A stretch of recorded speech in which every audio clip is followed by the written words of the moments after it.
What's up, everybody? This is our 4th episode, and today we're going over Godzilla against Mothra, which eventually became Mothra vs. Godzilla, and originally titled in the US, Godzilla vs. The Thing, which is something that you'll hear over and over again in the American version of the movie. Let's go. Hey everybody, thanks for watching. I'm Jared Fearing. I'm a lifelong Godzilla fan and a big fan of Halloween. And nothing says Halloween like monster movies. So this year, for the month of October, we're going to review every single Godzilla movie, from Gojira all the way to Godzilla and Kong: The New Empire. So join me this month for a new video every single day and see if I go insane in the process. Let's get to it.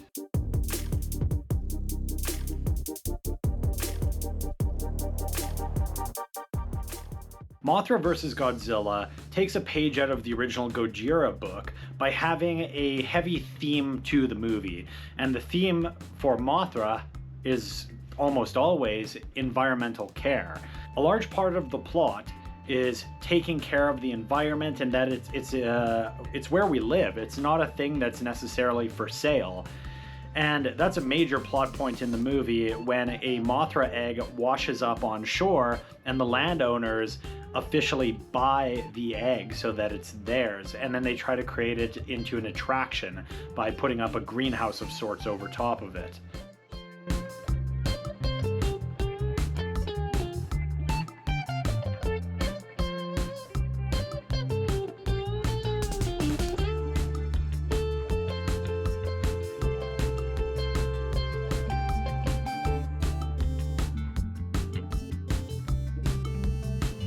In this scenario, there's already been a Mothra solo movie, so the character of Mothra is not new to the movie universe, and they understand how important this creature is, but no, it washed up on this area, and so they were able to purchase it. So it's a little bit of an interesting idea that something so powerful and so meaningful could just be straight up purchased and owned by man.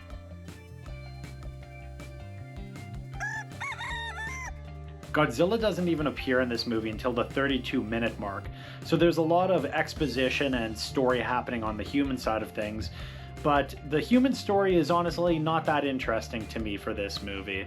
The things that really grab me about this movie once it finally gets going are the Godzilla design, which is phenomenal, and the things with Mothra, the caterpillar design of Mothra, as well as the butterfly depiction of Mothra.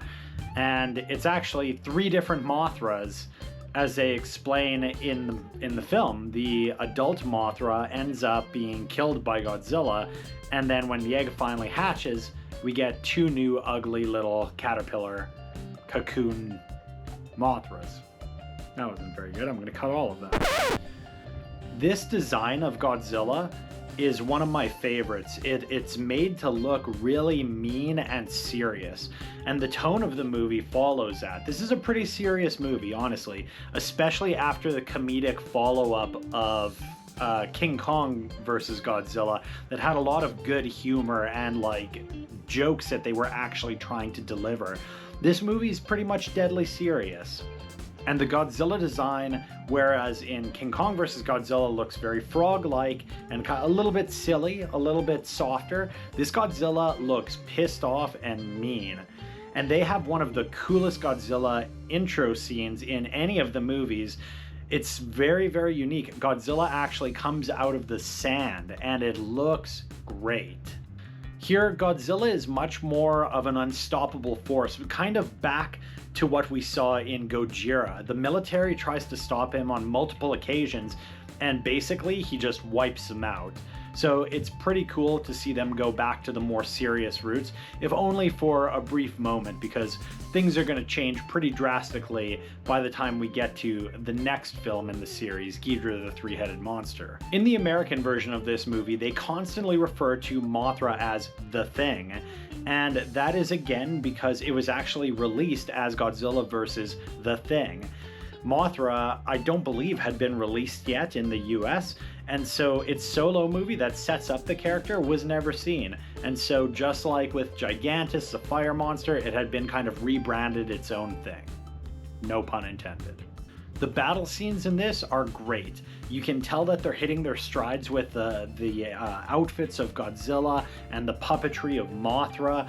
And Mothra is actually achieved through a gigantic marionette that's over 6 feet long, or wide rather, and the controlled caterpillar forms of Mothra are also puppets and animatronics, and it comes together looking great. Godzilla roasts adult Mothra, and when the caterpillars are born, he fights them both. And it's a really interesting dynamic to have the two infant Mothras fight this mean-looking, villainous Godzilla.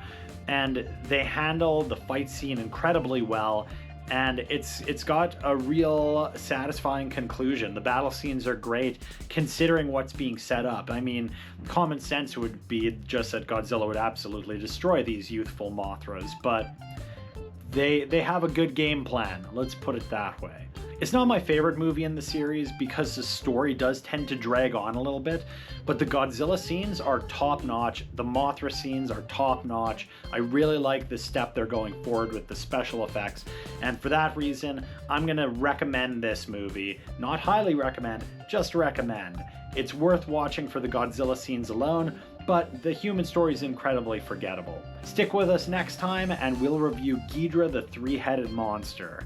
As always, thank you for watching. Please like, subscribe, comment below, and let me know what you think of Godzilla vs. The Thing. And be sure to check out the other things we have on our Fire Ring channel, other documentaries, and scripted material. I'll see you next time for Ghidorah the Three-Headed Monster.